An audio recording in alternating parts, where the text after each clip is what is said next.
Today, we are debunking a Dave Meltzer tweet that had everybody up in roar and come together.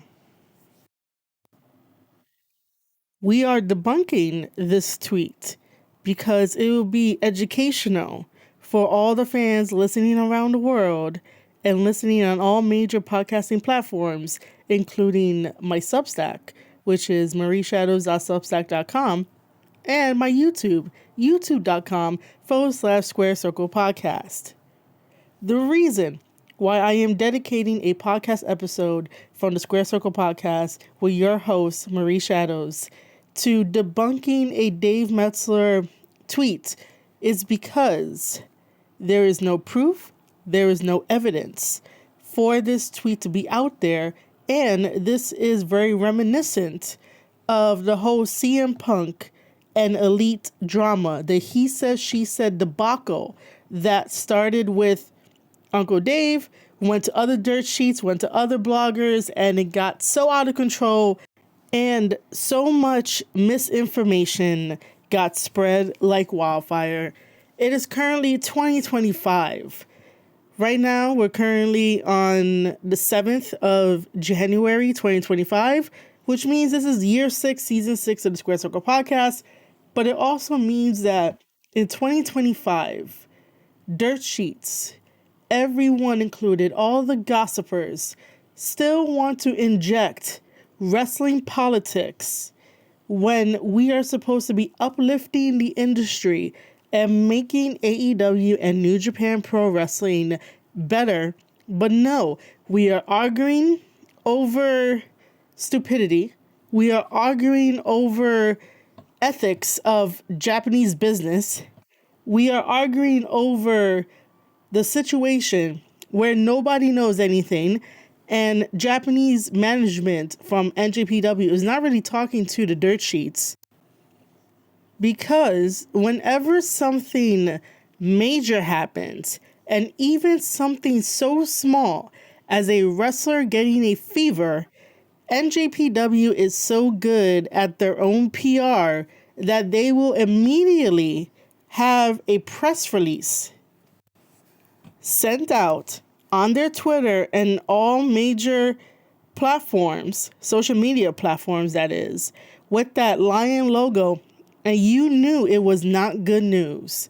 So for example, anytime a wrestler got so much as a fever, they will send out a press release to be like, hey fans, such and such wrestler got a fever, therefore they would not be on the card tonight. We're so sorry. Such and such wrestler will be replacing the wrestler that got a fever. Thank you for understanding and sorry for the inconvenience. And we move on with life. If there was major changes to NJPW management, such as Tanahashi now becoming the president, Obari stepping down from his role and no longer being the president of NJPW, NJPW losing their G1 sponsor that has been with them for years, we knew all that stuff automatically. They sent out press releases. They did the whole entire thing because they are their own good PR. But here comes Dave Meltzer to just tweet out on January 6th this tweet. According to Dave Meltzer, this is what he tweeted out. Chris Charlton is on an indefinite hiatus from commentary due to his anti-AEW comments during the Dynasty Show. That is the end of the tweet. This had everybody in the community say whatever they wanted to say, and we even tried to start the hashtag Justice for Chris, because this is so out of character for New Japan Pro Wrestling to single out Chris Charlton and to make him an example, because some fans on the internet, on Twitter, in the IWC bubble want to be like, they're going to make examples. That's what they're doing. They're making an example because it was disrespectful and all this kind of stuff. And it's like, do you hear yourself? If you know anything about New Japan Pro Wrestling, if you've been watching long enough and you've been understanding the ins and outs, even if you're not an insider, because most of the stuff you can see surface level, and there are people that do talk about it. But if you just watch, you can see that NJPW does their own PR. Is NJPW perfect? No, they're not perfect. However, that does not mean that Dave Meltzer can take liberties with someone's career and livelihood to put it on display on the internet, knowing that this is going to cause division, this is going to cause arguments, this is going to cause a flex that the AEW sickos will try to flex on New Japan fans, while New Japan fans are trying to defend NJPW, like I like to defend NJPW. This is the same kind of wrestling politics that got started with the whole CM Punk and Elite drama, the he said, she said, who busted in the door first, who bit Kenny Omega, who gave who a black eye, and all the extra nonsense that got put into all the he said, she said. There was nothing verifiable. There was no evidence. There was no video in a time where everybody has a smartphone and everyone is videoing something. So how come there is no video attached to Dave Meltzer's tweet? How come there is no evidence to support this on Dave Meltzer's tweet? Because this is the first tweet that we saw on January 6th. No other dirt sheet, no other gossiper has said this. Everyone has picked up what Dave said, and it has me questioning, did Tony Khan text him to tell him to put this out? And if he is this journalist that he says he is, and he claims it very, very proudly, why was there no vetting? Why was there like, hey, do you have extra evidence? Do you have a video? Do you have a picture? Did you confront Chris Charlton? Like, how did this go down?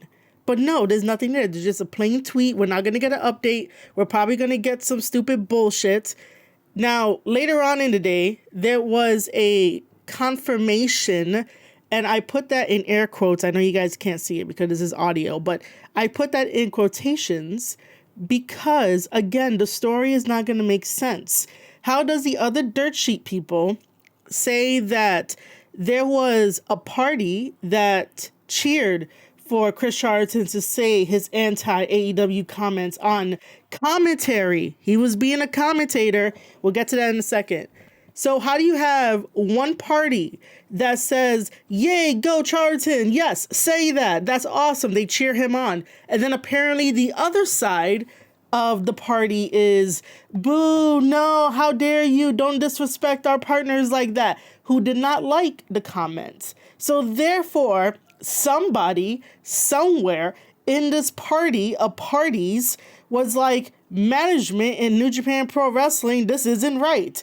And somehow, Chris Charlton apparently and allegedly, because it's not true, there's no evidence, if New Japan Pro Wrestling did not put out an instant press release about this situation and what comes about it next, then do not believe Dave Meltzer or any of the other dirt sheets. Because like I said, New Japan Pro Wrestling, it is so good on their own PR. So somebody went to NJPW management and was like, this isn't cool. He shouldn't be saying this. This could hurt our businesses. And somebody in New Japan Pro Wrestling management was like, Chris Charlton, you are going to be suspended for 2 months. That is like putting Chris Charlton in timeout because somebody didn't like what he said when it is a wrestling show. Oh, who are we to believe? Because all last year, Dave Meltzer was getting debunked for a lot of things that he has said.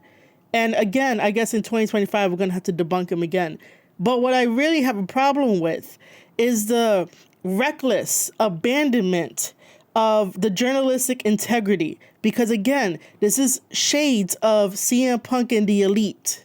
It is. It's another he said, she said with no evidence, when again everybody has a phone, everybody could be filming something. The weirdest thing is that now it might be like 2 days ago because Chris Charlton has a pinned tweet of him posing with a bloody Kenny Omega right after Kenny Omega versus Gabe Kidd.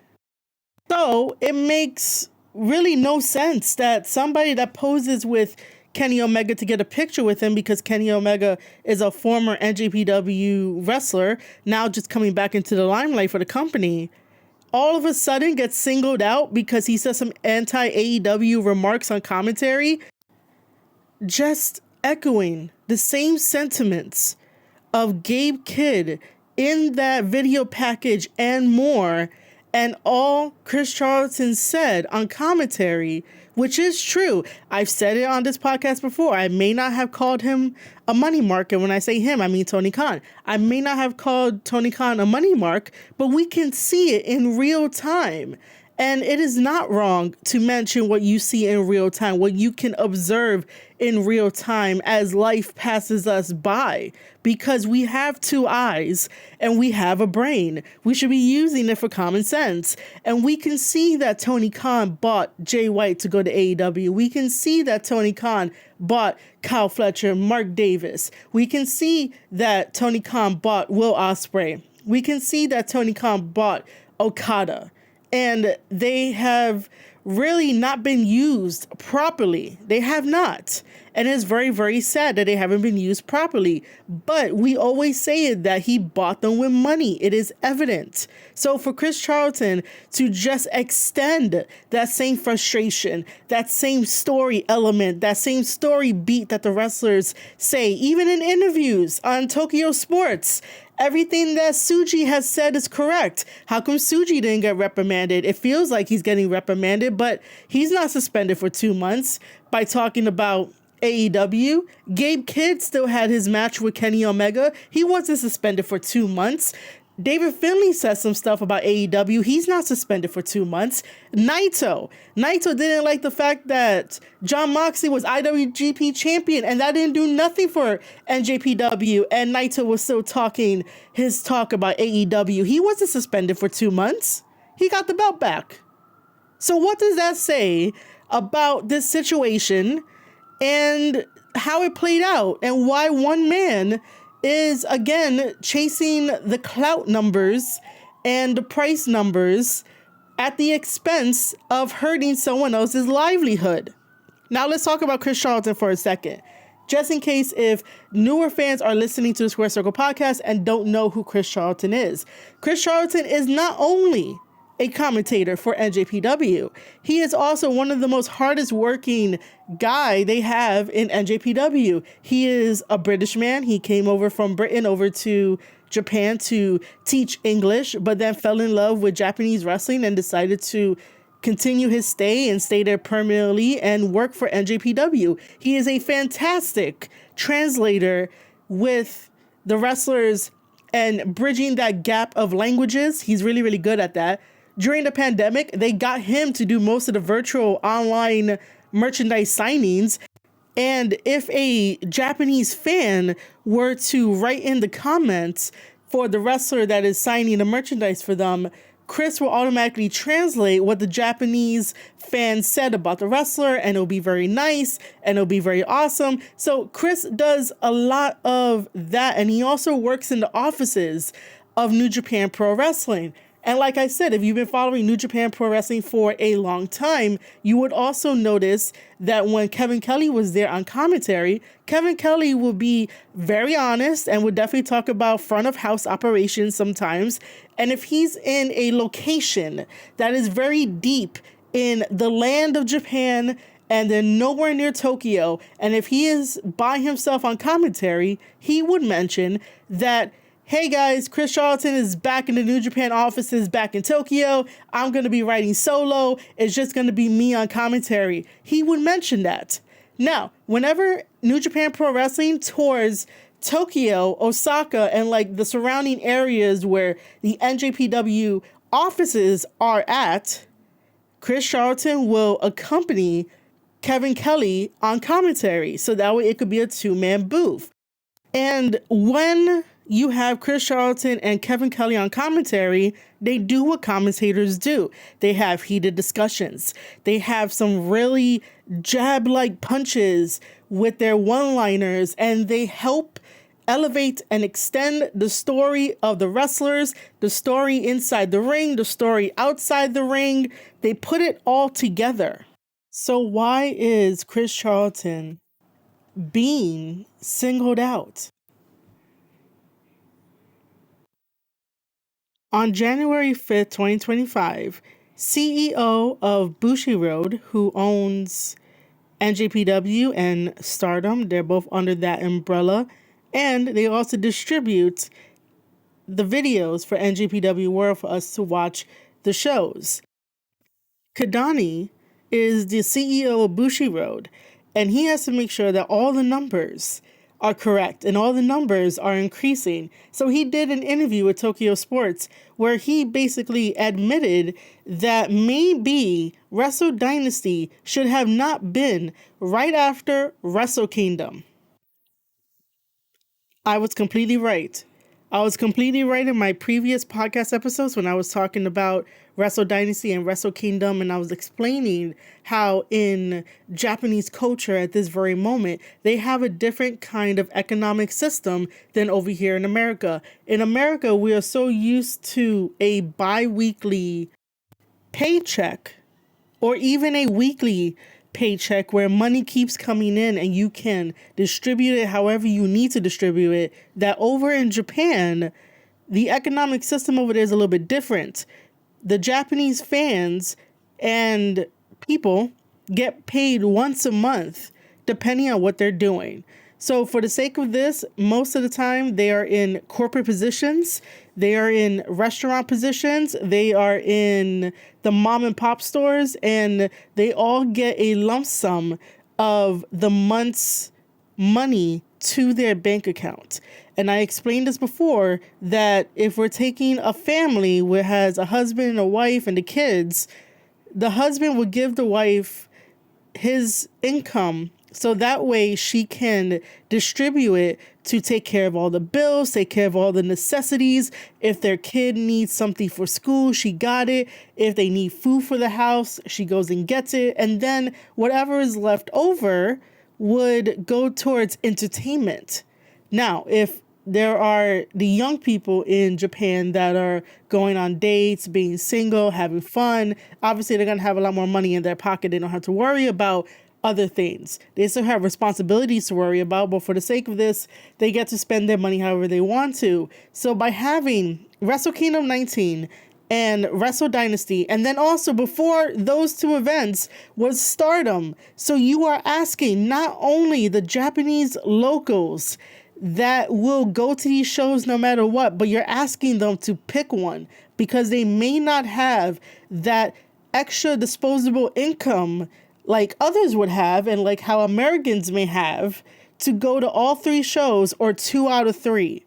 So now you are relying on the money from the already tourists that are in Japan. You are relying on the international fans that come from around the globe to go to these events. Maybe even fans that are doing an abroad semester and they want to check out wrestling. So you are really relying on them to open up their wallet, use their digital wallet, because everybody uses their cards. No one really has cash like that. Who knows? But you're really asking them to put a strain on the revenue that needs to be made up because those ticket sales were really bad. So I explained this, but of course, people on the internet think that they know more when they really don't know more. And they just want to dismiss you. So, with that being said, I was right. Kadani also knew it too. Japan knows this about their people and their economic situation.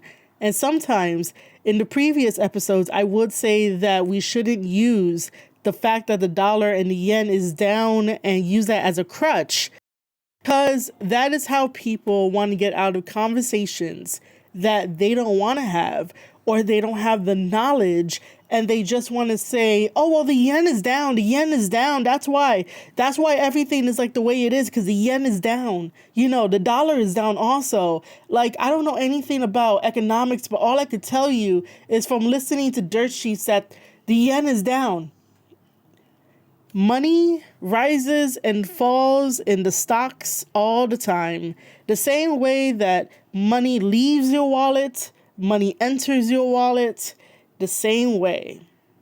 Everything rises and falls. So that is why I don't like using that as a crutch, because like I said, that's an easy way to get out of a conversation that no one really wants to have, but they want to act all big and tough as if they know, but they really don't know.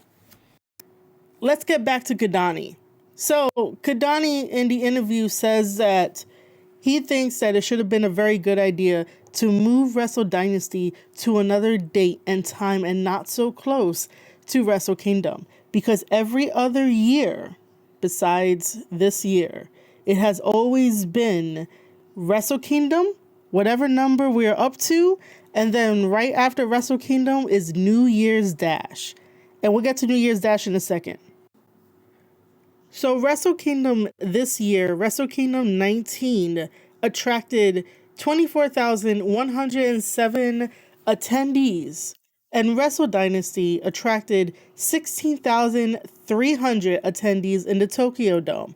Both of these events are in the Tokyo Dome, and that is such a huge deal. A big deal. We should be celebrating that fact. We should be celebrating that New Japan Pro Wrestling is still able to book the Tokyo Dome despite doing 24,107 in ticket sales. And yes, we should be celebrating that Wrestle Dynasty did 16,300 tickets in the Tokyo Dome. However, when stuff like this gets tweeted out about someone's job and getting suspended for 2 months and commentary just because of anti-AEW comments, why should we be very happy towards AEW? Why should we be happy towards Wrestle Dynasty? Why should we be happy towards the pattern that we can see unfolding that Tony Khan doesn't like when people say stuff?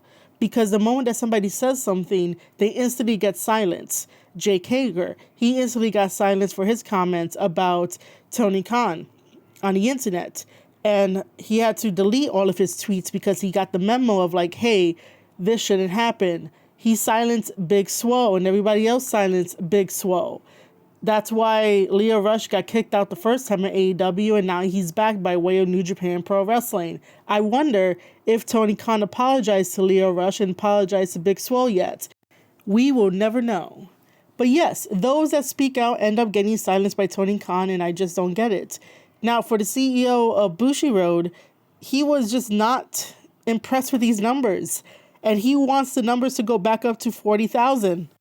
That is the goal that he is setting for next year, but he's never going to reach that with the way that NJPW is going right now. When you align yourself with Tony Khan and AEW and also Dave Meltzer and the Dirt Sheets, it brings everything down because they are so worried about controlling the narrative. Well, if you guys didn't have any baggage and want to play wrestling politics and think that it's a competition when in reality it could be, but it doesn't have to be, and you can be the alternative that you set out to be in 2019 with all the promises, but now it's just looking like you just got to make it to next week and the week after that.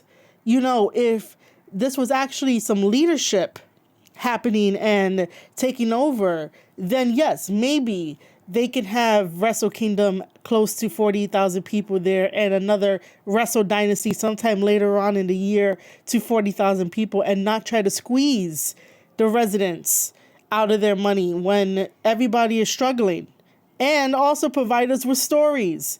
New Japan Pro Wrestling has done an excellent job way before the partnership with AEW about stories, about telling good versus bad, about telling individual obstacles as stories and why they want to become champions, and just regular kick-ass stories where it's just a wrestling match and I can accept that, you know? Let's look at this big picture example that I'm about to present to you guys. When TKO and WWE started to clean up management and clean up house and gave the boot to people and move people around and put them in different positions, doesn't WWE feel so much better now that they did that, and that the Dirt Sheets don't have many people to go on as their source to spoil the show? And even if they do spoil the show, it's probably not 100% correct, or even sources that would tell them gossip and drama to get stuff going. And it's like, why is that needed? You notice how much calmer everybody is. And for the most part, fans are sticking to talking about kayfabe stories between their favorite wrestlers and talking about how this promo was good, that promo isn't good.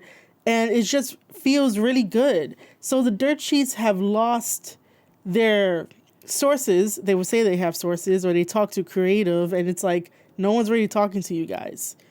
And that has been exposed multiple times. Triple H has said something along those lines.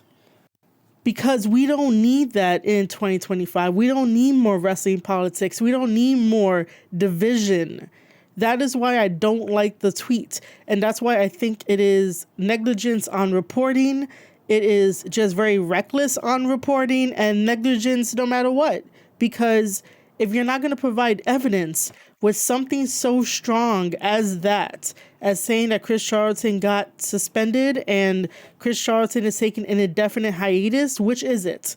How come somebody else had to say he was suspended for 2 months? How come that person gets to follow up, but yet then Uncle Dave remains to be that Chris Charlton has an indefinite hiatus?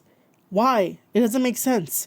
If one person has the story, how come that one person is not finishing the story? How come someone else has to sort of finish the story with a bullshit kind of scenario going on to make wrestling fans think that's what's happening? So this is what I'm saying, is that TKO and WWE management kicked out the moles, and everything has been so kept secret about what's happening in WWE and all this kind of stuff. But people online want to be like, I'm first, and put out something wrong. While over on the AEW side, it's a free-for-all. They don't care about people's livelihoods. They don't care about what the wrestler feels when personal information gets out there. Another example is Bronson Reed. Bronson Reed said it himself on his own Twitter account that you'll hear different things from the dirt sheets. So let me tell you the truth. And he told everybody exactly what happened to his foot during War Games. And then he said to follow his account only, not the dirt sheets. Follow his account. Dirt sheets really think that they are above laws and consequences by putting out personal information that only the person in question of the story should be putting out and talking about it. Dirt sheets should not have any access to medical information. Dirt sheets should not have access to contract information. Dirt sheets should not have access to any kind of financials unless it is public record. I'm going to mention this again on this podcast, that AEW is an LLC. That means they are a limited liability company. They are not a publicly traded company. They are not an S corporation. So whatever money that, if they are making money, because I really do think they're just breaking even, and I'm being very, very nice. If they are making money but breaking even, we will never know those numbers. Tony Khan is not obligated to send us those numbers, tell us those numbers, not even obligated to tell Dave Meltzer those numbers, and they're besties and they text each other because Dave said it on Wrestling Observer that they text each other about AEW and stories and all that kind of stuff. So they're besties. No company that is an LLC should be disclosing that to people because that is a personal and sensitive situation, issue. It's a personal thing. If AEW goes public, then they will have to release those numbers, and then we could talk about it, and then we could say this is true, this is false, because now we have a public record, and we can be like, this is the actual number, not made up numbers, not Meltzer math, where for the TV deal that they got, it is $185 million over a 3-year period, and according to Meltzer math, you multiply that and you get $500 million, and that is a bad way to tell your audience. It's a manipulative way to tell your audience that AEW is profitable, and they will use that number against people that have common sense, that are like, Listen, the contract says $185 million for 3 years. Nowhere in that contract does it do multiplication where it's like, oh, it's actually 5 million, guys. So they're getting 5 million. The 185 is a misprint. Like, it's not doing that in the contract. The contract clearly states it's 185 million for 3 years. Just leave it at that. That's all people need to know. But the fact that we have people on Twitter in the small bubble to bother and harass people and be like AEW is profitable because essentially it's 500 million when you think about it, when you multiply everything. We're living in the present.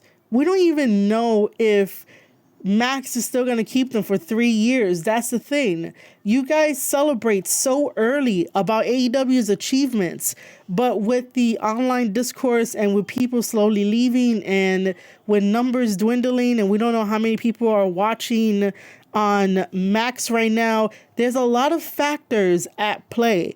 And because of mishandling of information and mishandling of wrestling politics and playing the game, you never know when an executive from a network might get fed up with stuff. Somebody might tell them something, somebody might show them something and be like, oh, this is bad for business. And they may drop AEW. So I would suggest to just stop mishandling misinformation and manipulating people and stop with wrestling politics because it goes to a grander notion. You never know who's reading, who's watching, who's commenting on the internet, whether that's on Twitter or any other social media platforms.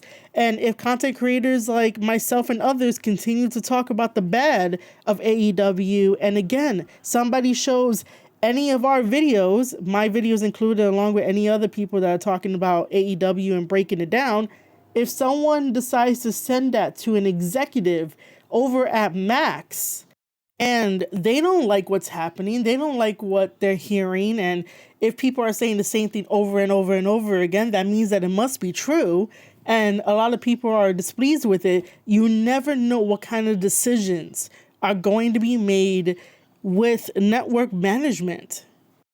And if something ever does go down where the network would take AEW off and AEW is struggling and really trying to grab onto some land, you guys are just going to move on to the next company. You guys are just going to move on to the next shiny thing. I don't know if you guys are going to care enough, because you would care if you think things through and you're not just worried about you and your content and how much money you're making. Because without AEW, are you truly going to give New Japan Pro Wrestling the space and conversations NJPW needs? Are you truly going to give WWE the space and the conversations WWE needs? Are you really going to give space and conversation to TNA of what they really need, and to MLW and to all the other wrestling promotions around the world? Are you going to give them space the same way that you give AEW space if something were to happen and AEW is no longer around? No, not really. Because if you're not going to be covering them now in the new year for a new gimmick, a new fan base to get that money coming in, because we're not really going to be talking about ratings anymore, then you could already see the writing on the wall. But I do think that from here on out, just think about the bigger picture of what your tweets can cause. Now, let's go back and talk about New Year's Dash. So, normally we will have Wrestle Kingdom on January 5th, and then January 6th would be New Year's Dash. New Year's Dash is the cool down from Wrestle Kingdom. This is where most wrestlers will take a break in sort of wrestling so hard, and then maybe some new stories can develop. So this year, January 6th falls on a Monday. Keep that in mind. Monday is an ordinary work day. So, as you know, Chris Charlton has two different roles within the company. He is an office guy, and I will also put like 1.5, he's also translating too. But two, he offers his time to do commentary, like I said. And on my tweet in response to Uncle Dave, I did put a Google Maps picture of how long is the distance and the ride from the NJPW offices to OTA Ward. Apologies if I messed it up. And it's only a 17-minute ride back and forth. So normally, Chris Charlton would be able to do commentary for New Year's Dash. However, this is where things get complicated and a little bit coincidental. So, because he works as an office person for NJPW, and Monday is a regular office day, a regular corporate day, and we could say that here in America that happens too, that once it hits Monday, you're going to your corporate job. So, it is very plausible that Chris Charlton had to go back to the offices to work. Now, the coincidence is that word on the street is that Rocky Romero was on commentary with Walker Stewart. Now, as far as I know, nothing was said. Everything was quiet.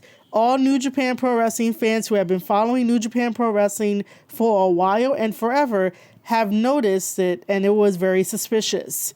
Even to the point where I was told that Jeff Cobb went up to Walker and even asked him, "Where's Chris?" So people were already sus about it. People were already talking about it. But again, in a world and in an era and in 2025 where everybody films every single little aspect of their life, and even people pull out phones to videotape fights that go down, why was there no video evidence of Chris Charlton being confronted by NJPW management in the same style that the video got leaked to dirt sheets and Kenny Omega started crying about Gabe Kidd attacking him in the back, and that's how we got Gabe versus Kenny Omega? How come there's no video footage of this supposed Chris Charlton is suspended for 2 months and that he is taking an indefinite hiatus from commentary? How come there's no video footage of it? So on one hand, we can be smart about it, that we can be like, oh, it's plausible that he had to go into the office and he did not mind going into the office and Rocky could take over because everybody works together. It is a team effort. And most of the time, that's how it would happen because it's a work day. And it is not unusual to have a wrestler be commentator number 2 to Walker Stewart in the commentary booth after their match. That's not unusual. This is why it doesn't make sense. It doesn't add up. And this is why it feels like it is very, very similar to the he said, she said, CM Punk and Elite drama. But we're never going to really know the true story because people have to save face. People just have to tell what they're told like sheep. So that way maybe they can make pennies off of the ad revenue. Who knows? But this is what's so damn weird about it. You put out the tweet. There's no follow-up tweet. Somebody else finishes the story apparently, and then we have to just accept it. And everybody is going on their day. Nice, nothing, business as usual. NJPW has yet to put out a press release. So this is why I'm saying that don't believe it. Do not believe it. Keep asking questions. Keep pushing forward because, again, this is that drama bullshit. And when you see it the first time, you can recognize it on the second time. Let me provide you with another example of New Japan Pro Wrestling and just something that is still embedded into my mind and is sort of a overstep in my opinion. But again, when I explained the situation to you, nothing was done. There was no tweet, there was no press release, but here's the situation. I remember when Jay White was still in New Japan Pro Wrestling, there was a match that happened, Tanahashi's on the outside, and Jay White screams at Tanahashi and he says, "It's all your fault." And Tana is taken back a little bit. He's like, "My fault?" Tana was really confused. He did not understand what was going on or the situation. He didn't understand why Jay White was yelling at him, "It's your fault." So what happened was that Jay White left. He went to the back, and Tanahashi was just like, "What the hell, man? What's going on?" So that little segment of Jay White yelling to Tanahashi, there was no tweet about Jay White got suspended. There was no press release about a follow-up to that situation, which I do think it was sort of inappropriate and made things very, very awkward after that. But there was no press release about, oh my God, Jay White did a bad thing. He yelled at Tanahashi, even though at the time Tanahashi was not president. I'm just giving you extra knowledge to think about the bigger picture of like, well, why now? Why Chris? What did Chris actually do? By the way, I didn't mention what he said. So on commentary for Wrestle Dynasty, he was just echoing the sentiments of Gabe Kidd and everybody else and how frustrated everybody is. And essentially, Chris Charlton called Tony Khan a money mark. Now, on this podcast, I break down everything that I talk about.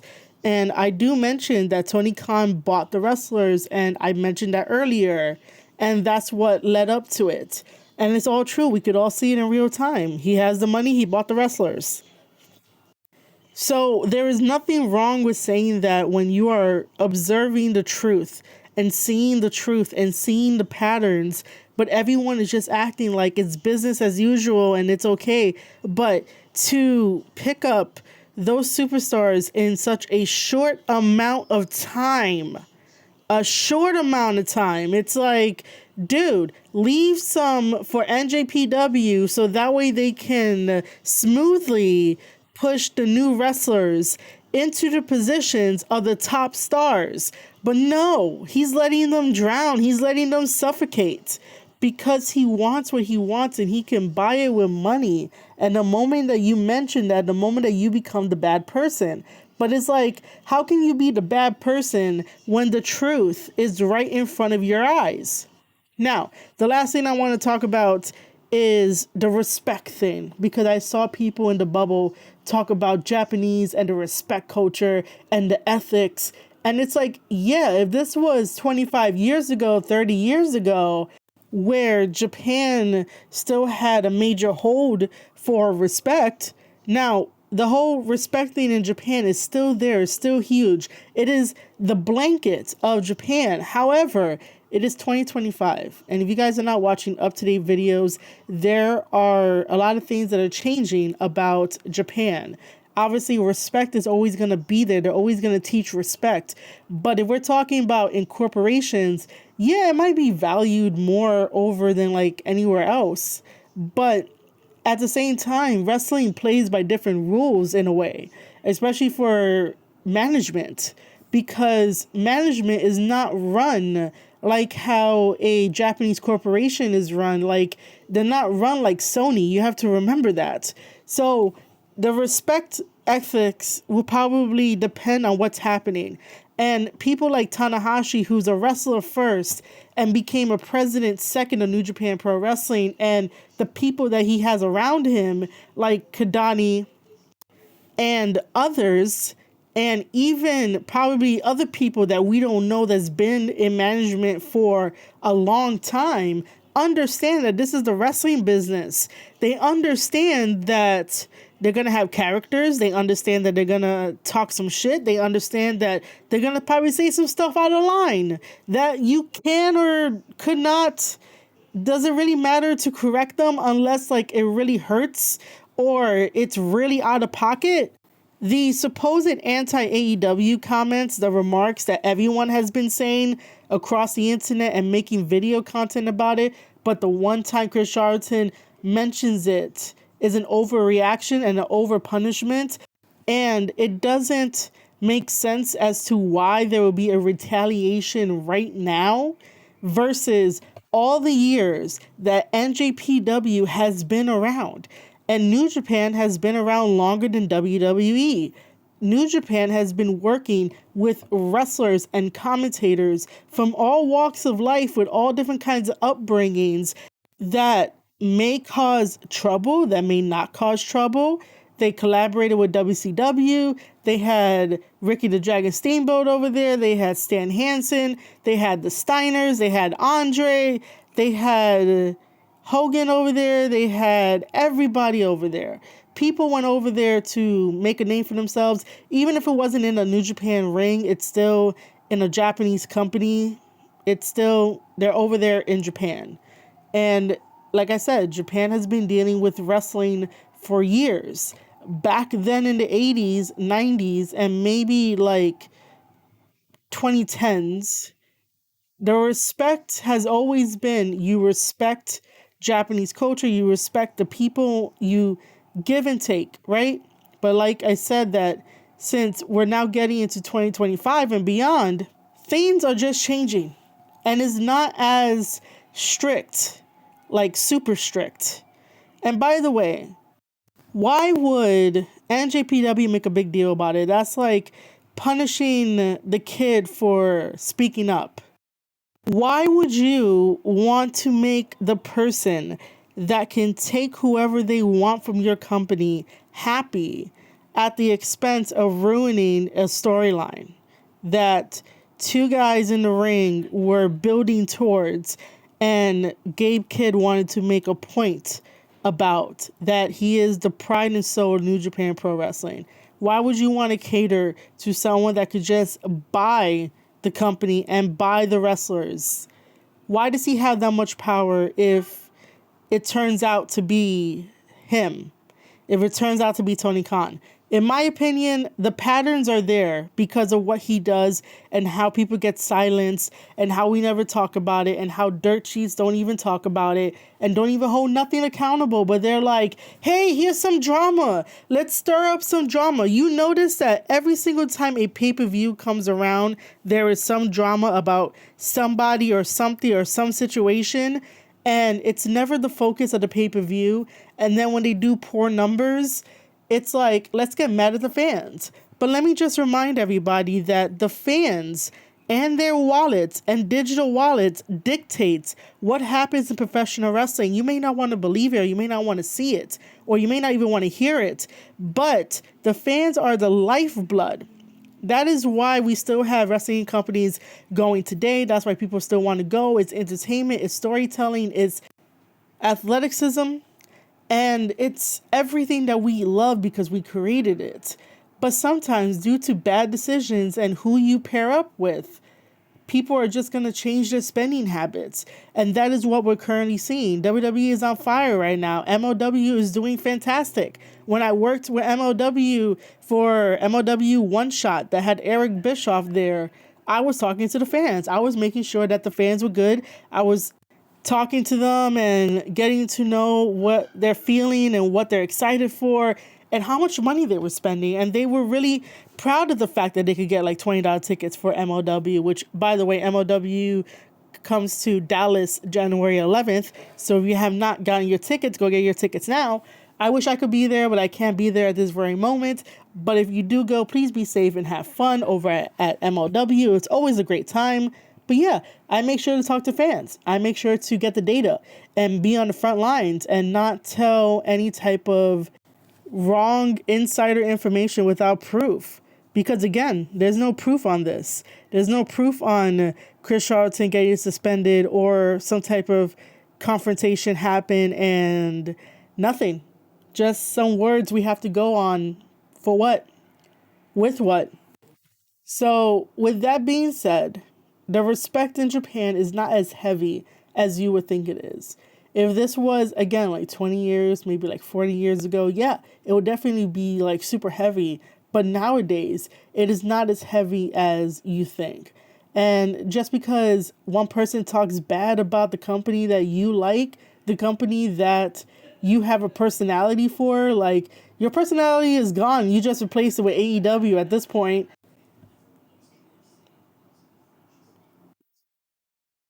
But to really defend it that much, to really be like, oh, he talked bad about AEW, he should get reprimanded. What does that say about you and the way that you view wrestling, but still say that wrestling is for everyone and that we should enjoy all wrestling, what does that really say? That's tribalism and gatekeeping. Just because somebody said something bad about the company that you like, rather than looking at it from a wrestling's fan point of view, where you would know that commentators can be heel commentators and commentators can feel that passion and emotion and put it through the mic. The fact that people are siding with the suspension and being like, oh, he should never talk bad about the partners, don't know anything about business and really doesn't seem like they know anything about wrestling, and it could just be a bot. It could be. Oh, the other thing I didn't mention too is that this whole entire thing could be a distraction for the fact that Wrestle Dynasty did 16,300 tickets. And you know how every single time AEW does a record gate for all the pay-per-view buys, we always talk about it and people always want to be like, see, AEW is making money. See, AEW is doing good. AEW is selling out pay-per-views and the pay-per-views are always good. How come we're not talking about the Wrestle Dynasty numbers? Why are we focusing on Chris Charlton? Again, why is Chris Charlton the scapegoat for this? Where is the evidence that should be attached to the tweet? And if this story was given to Dave Meltzer directly, he should be finishing the story. No other dirt sheet should be finishing the story and be like, oh, well, a source told us there was this party that was cheering Chris on, and then there was another party that wasn't cheering Chris on, and somebody went to management to tattletale the management, and he got 2 months suspension. Like, that sounds like a kindergarten level kind of story. And like I said, when you notice it the first time, you're going to notice it the second time. All right, ladies and gentlemen, I hope that this podcast episode was informational, educational. I may end up getting heat. I may not end up getting heat. I just don't like the fact that tweets are put out there with no evidence whatsoever. We're in 2025. Everybody has a smartphone. Everybody has something. There are cameras everywhere. But yet, again, it's another he says, she says, CM Punk elite thing. And if this is going to be a work, it's going to be a very, very bad work. The goal of wrestling is to make sure that fans feel great, they go home feeling great, and to make new fans, because those fans turn into loyal fans and it just goes through the generations and generations and generations. But with tactics like this, where it disrupts the industry and it doesn't do anything, it doesn't elevate AEW, it doesn't elevate New Japan Pro Wrestling. If this was going to be a work, it is going to be bad and it is not going to be too smart. Most of the works are never smart in AEW, and then the dirt sheets don't help. We need an industry where we don't rely on dirt sheets. It's 2025. We don't rely on them because they have turned out to be just for themselves, the clout numbers and how much money you can give them. Just keep this in mind. I am still a small content creator, but I love what I do because I'm very passionate about it. My whole goal is to help the wrestling industry in any possible way, to help professional wrestlers by looking at their matches, breaking it down, telling them to think outside the box, giving them help here and there, and making sure that I could be their cheerleader one way or another. The same thing goes with companies. I am all around adaptable. Now, that's just me and my passion. And you notice that every time that I do a podcast episode talking about educational stuff, informational stuff about New Japan Pro Wrestling, it is always for free. It is never like I'm going to put it behind a paywall because I want you guys to pay. No, information should be free. Misinformation should not be involved. But I just want you to keep that in mind about different content creators who have different value systems. And just make sure that aligns with what you want to get out of a podcast episode about professional wrestling. Whether that's interview style, whether that's educational stuff like this, where you get to learn some new stuff if you haven't learned this before. Because knowledge is power, and good knowledge is very dangerous. And that is what happens sometimes in the IWC, is that when people have the knowledge, the bots will come out of left field to be like, don't listen to this person, because somebody bought that off because they want to be number one. They want to be that clout chaser, and they don't see it. They want to control it so bad because they want to be number one, because they like that feeling of being number one. Hell, I like that feeling of being number one, but I rather host a podcast show to teach people about professional wrestling, to teach people about the things that I know, and to just be honest with people about wrestling and how it can improve and how we could think of ways to improve it. If you're not trying to improve professional wrestling, then what are you doing? You're just being a leech at that point. You're just leeching off of the fans that want to hear insider knowledge, but at the same time, there's loopholes, and we could poke holes into the stuff you're providing, and we could actually do research, very simple research.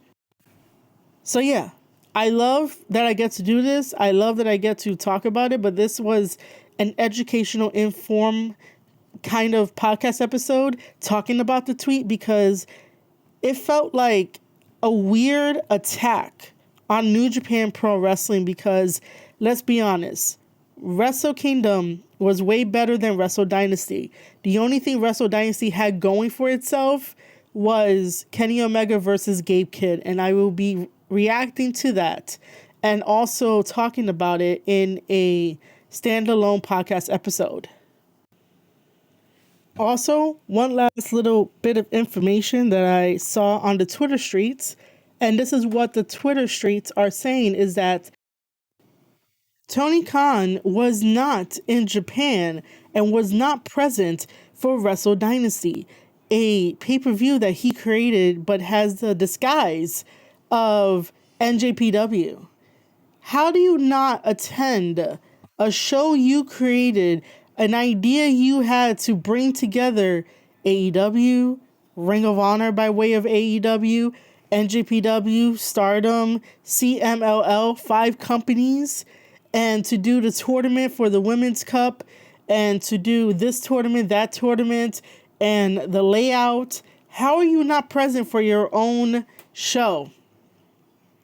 If the Twitter streets are to be correct. But I have yet to see Tony Khan talk about Wrestle Dynasty. I have yet to see Tony Khan post a picture of him in Japan with the boys, or even somewhere in Japan to be like, hey, I made it. This is amazing. Thank you for the hospitality. That just proves that Tony Khan is not serious about this commitment, about this partnership, and everything that he says is bullshit. How are you not committed to the partnership? But you want the partnership. Oh, wait, but do you want the stars rather than the partnership? Is that like the access? Like, you want the partnership to get access to the stars, to bring them over to AEW and don't really do much with them. That is some sneaky shit. And that is an observation. That's an observation. That is what I can see, and I can see it in real time. Because Tony Khan was not there, and there is no reason for him not to be there. Nobody has said a word. You would think that Dave Meltzer would have said something to cover for Tony Khan for not being at Japan, but nobody is really talking about the fact that he's not there. There is no excuse. He has not even tweeted out about it. Does Tony Khan truly want to see New Japan grow? Or does he just want to have access to the top stars, which he took mainly the majority of them? That observation just proves a bigger issue between the AEW and New Japan Pro Wrestling commitment and partnership. I would think that Tony Khan will fly over to Japan and have the time of his life in Japan, because it kind of felt like this was a bucket list for him to check it off, to have a big collaboration like this in Japan. But the fact that the Twitter streets are saying that he was not there And I have yet to see a picture of him being there. And I have yet to see all the usual suspects that will prop up Tony Khan and being like, look, he's in Japan, and say some wild ass shit. I have yet to see any of that across my timeline, and I follow a good amount of people that will talk about it and will say something about it. But because he wasn't present, raises a lot of questions, a lot of issues. And does that mean that he had to phone somebody to be like, hey, I didn't like what Charleston said, so I need you to reprimand him? So did that happen? Again, we have no evidence. We're going based on observation and patterns and a likely scenario for a situation that could or could not have happened. Again, this is why I don't like these kind of tweets where they are very, very vague, because again, we get right into the CM Punk and Elite drama. Why are we doing that in 2025? That's all I want to know. Why are we doing that? What does Dave Meltzer have to gain from doing something like this, other than somebody paying $14.99 for his content? What does he have to gain from it? It makes no sense to continue with wrestling politics. It makes no sense to continue writing tweets with no extra context, evidence, proof, video, photo. But we could get a drama-esque sensationalism of Gabriel Kidd attacking Kenny Omega, and then Kenny Omega complaining to the dirt sheets and crying, and that's how we got Gabe versus Kenny Omega.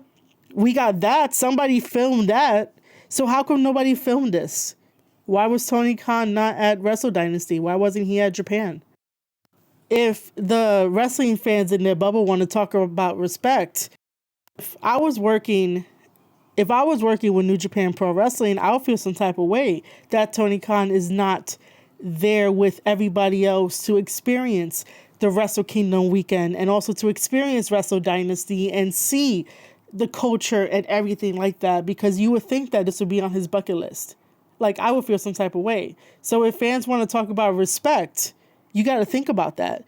If the Twitter streets are correct that Tony Khan was not there and we have not seen the picture yet, there goes the respect. So who's truly in the wrong now? But then again, two wrongs don't make a right. But I do hope that we get some type of update. I do hope that we get some type of clarity, and it has to be from Dave Meltzer. It can't be from any other gossiper out there, no other dirt sheet, because Dave and Tony text. So if he could get it from the horse's mouth, all I want is evidence. That's all I want is evidence. That's all I'm holding this tweet to, about him saying that Chris Charlton is on an indefinite hiatus from doing commentary for New Japan Pro Wrestling, when I explained Chris Charlton's duties and why he can't travel further. So it doesn't make any sense. It didn't make any sense. But all I'm asking is for evidence. I know I am asking for a lot. I may not get it. I may have some heat, but that's okay, because you know what? I love New Japan Pro Wrestling. I love standing up and defending for New Japan Pro Wrestling for injustices, especially for an injustice towards Chris Charlton, who, what? Just because he said some anti-AEW comments when other people in the wrestling space have said worse. And Tony Khan fights every single day with JD from New York. Like, come on, Chris Charlton. That's why it makes no sense, and it just feels like they're using Chris Charlton as a scapegoat for whatever they have planned, but it is so bad that they don't know what else to do. And with that, ladies and gentlemen, again, this was just educational and informational, and I hope that you learned something. If you enjoyed this episode, please make sure to share it out into the world that is the internet. Share it out to people that may not know about New Japan Pro Wrestling. If you are on Spotify, you can leave a comment. Spotify now has a comment section and also a poll section, so make sure to look out for that. Also, hit that follow button on the Spotify channel. That helps out greatly, and it helps you out because you'll never miss an episode when it drops. And you can also subscribe to my wrestling newsletter, marieshadows.substack.com. More new content is coming to marieshadows.substack.com. You can also leave a comment and leave a like and subscribe to youtube.com/Square Circle Podcast.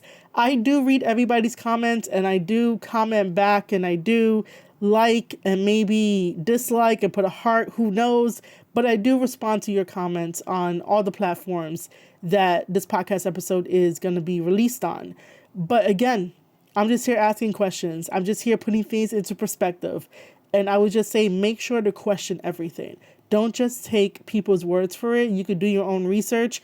Google is out there, and I'm not saying that in a very sarcastic way. I'm not saying that in a mean way. I'm just letting you know that research is free, and we can compare knowledge, and we can agree to disagree, and we can help change each other's perspectives if it needs to be changed. If it doesn't, that's okay. But sharing knowledge is the most powerful tool that we have as a wrestling community, like true knowledge, not no he said, she said telephone game that is always played in the wrestling politics of the world. And it's kind of sad that we have to pick sides, either NJPW or AEW, and people hate the other, people don't hate the other, and this is not growing. It's not growing, but I want it to grow. I really, really want it to grow.